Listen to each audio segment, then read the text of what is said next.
Hey students, so here I am back with the second part of circular flow of income, economics class 12th. So let's start. तो पहले हम पढ़ने वाले हैं leakage and injections in circular flow of income. Leakage are those flow variables which have a negative impact on the process of production. तो leakage क्या होता है? लीकेज ऐसे फ्लो वेरिएबल्स होते हैं जो कि एक नेगेटिव इम्पैक्ट डालते हैं प्रोसेस ऑफ प्रोडक्शन के अंदर. तो एग्जाम्पल हम देखें तो उसमें आता है saving, import, increase in taxes, disinvestment etcetera.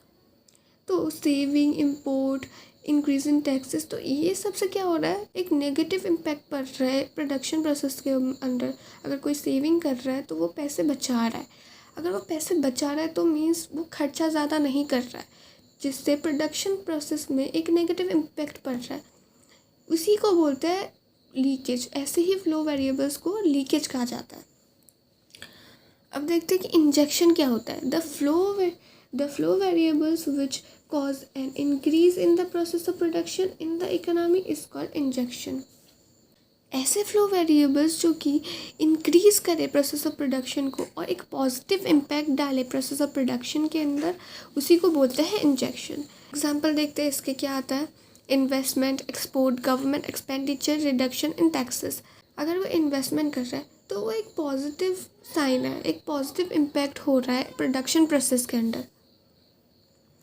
तो आप देख सकते हैं अगर लीकेज और इंजेक्शन का आपको पता करना हो तो लीकेज में क्या हो रहा है, नेगेटिव इम्पैक्ट हो रहा है, और इंजेक्शन में पॉजिटिव हो रहा है. तो जब हम लीकेज वर्ड सुनते हैं तो उसमें तो हमारे दिमाग में अचानक ही ये ऐसा आ जाता है कि ये नेगेटिव होगा. एज लीकेज सुनते ही हमारे दिमाग में नेगेटिव ही आता है. तो हमें पता चल जाएगा कि लीकेज मतलब नेगेटिव इम्पैक्ट आ रहा है और इंजेक्शन का मतलब है पॉजिटिव इम्पैक्ट पड़ रहा है प्रोसेस ऑफ प्रोडक्शन के अंदर. तो अब आता है फोर्थ सेक्टर ऑफ इकोनॉमी. देखते हैं कि फोर सेक्टर्स क्या क्या होता है इकोनॉमी में. House hold sector, producing sector, government sector, foreign sector. Household sector, it includes consumers of goods and services and also the owners of the factors of production. तो इसमें कौन इंक्लूड होता है? Consumers of goods and services, जो consume करते हैं goods and services को, and also the owners of the factors of production. और ओनर्स जो होते हैं फैक्टर्स ऑफ प्रोडक्शन के, वो होते हैं, इंक्लूड होते हैं कंज्यूमर्स, गुड्स एंड सर्विसेज के कंज्यूमर्स, और owners of factors of production include होते हैं हाउस होल्ड सेक्टर में. They supply factors like land, labor, capital and entrepreneur and receive income in return in the form of rent, wages, interest and profit respectively. तो वो क्या करते हैं? Supply करते हैं फैक्टर्स. क्या क्या सप्लाई करते हैं? Land, labour, capital and entrepreneur, and receive income in return in the form of rent, wages, interest and profit respectively. और उनको क्या मिलता है इन रिटर्न? इनकम मिलता है, वेजेस, रेंट, इंटरेस्ट, प्रॉफिट, ये सब उनको वापस मिलता है. तो हमने पहले ही भी पढ़ा है कि हाउस सेक्टर कौन होता है? Consumers of good. कौन कंज्यूम करते हैं? कौन कंज्यूम करता है? हाउस होल्ड सेक्टर कंज्यूम करते हैं गुड्स को, गुड्स एंड सर्विसेज को. और वो कौन होते हैं? ऑनर्स भी होते हैं फैक्टर्स ऑफ प्रोडक्शन के. पहले हमने पढ़ा था हाउस होल्ड सेक्टर में कि हाउस होल्ड सेक्टर क्या देता है प्रोड्यूसिंग सेक्टर को? Land, labour, capital and entrepreneur. और उनके उसके बदले उनको क्या मिलता है? Wages, interest, profit, rent. अब आता है producing sector. It includes all the producing firms in the economy to produce goods and services. The firms hires factors of production from the household. तो प्रोड्यूसिंग सेक्टर में क्या कौन include होता है? Producing sector में include होता है producing firms जो कि गुड्स एंड सर्विसेज प्रोड्यूस करते हैं. किसके लिए? हाउस होल्ड सेक्टर के लिए. तो अब आता है government sector. It act in two capacities. As a welfare agency it is involve in maintaining law and order, defence and other services of public welfare. As a producer it produces goods and services in public sector enterprises. तो government जो है act करती है दो capacities में. As a welfare agency government maintain करती है law and order को, डिफेंस को, पब्लिक वेलफेयर को. एज अ प्रोड्यूसर वो प्रोड्यूसर होती है गुड्स एंड सर्विसेज का, किसमें? पब्लिक सेक्टर एंटरप्राइजेस में। फॉरेन सेक्टर में क्या होता है? फॉरेन सेक्टर में क्या इंक्लूड होता है? ट्रांजैक्शंस।